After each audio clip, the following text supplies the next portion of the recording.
Okay, so first of all, I thank my opponent for instigating this challenge, and I think this is a really interesting topic. I think this is a really important topic for us to be discussing. Um, Affirmative action has been often called negative discrimination, and it's this idea that if one group has historically been performing really, really well, then that group has probably been discriminated in favor of by the rest of society in some way anyway. That's the reason why they've been achieving so well. And that's actually been played out time and time again. Look at the kinds of groups which aren't getting in to universities. Black people in the United States have a far, far lower rate of university admissions than white people.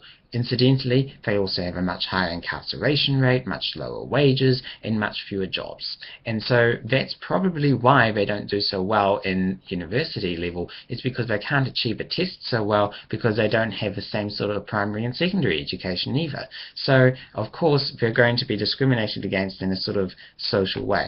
The same thing plays out in gender. When women have been historically unable to get the same kind of representation in universities as men have, that's probably because for the longest time women weren't able to get education at all. When it's been the case that certain cultures and things haven't been able to get so highly into universities, that's almost in every single case been because those kinds of cultures have not had the same educational opportunities in the past. So it's because of the society that we have built. It's because of those kinds of social constructs that we have made up to prevent certain races, certain cultures, and certain peoples from getting the same educational opportunities that certain peoples are discriminated in favor of.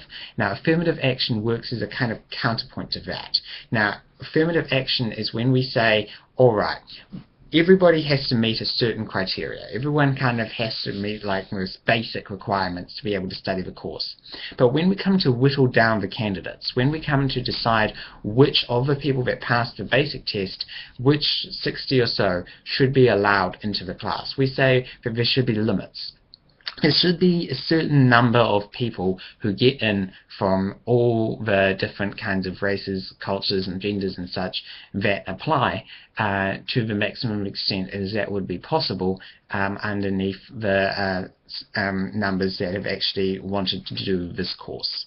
Now, that is a particularly strong thing, because all of those things that I talked about in terms of negative discrimination and such, they're all self-perpetuating. When one group of people has been continually performing poorly in the past, and they bring that on to the next generation because they're not able to get into university now, then that next generation won't be able to get into university later. And that's really, really harmful because it's a systematic injustice then. It's not just injustice to one particular generation that has been denied that sort of opportunity. It's also a harm to the next generation when that next generation can't get into university. It's also harm to the generation after that, and so on and so forth.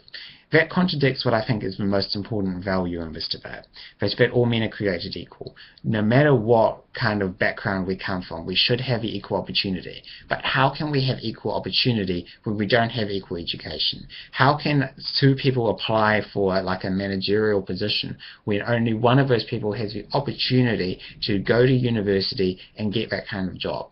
Now, I'm not saying that we should just allow people in who don't make an effort, or who just want to get in off a free ride just because they associate with a particular culture or what have you. We should allow people in because they have made an effort and are of a culture where that kind of thing has historically been rare.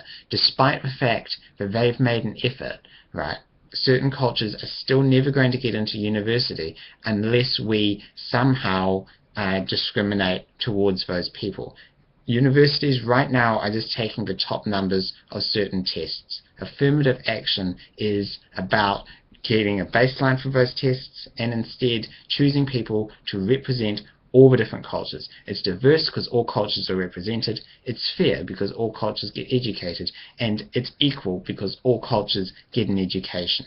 That's what I'm standing for, and I hope that you've enjoyed my round. Cheers.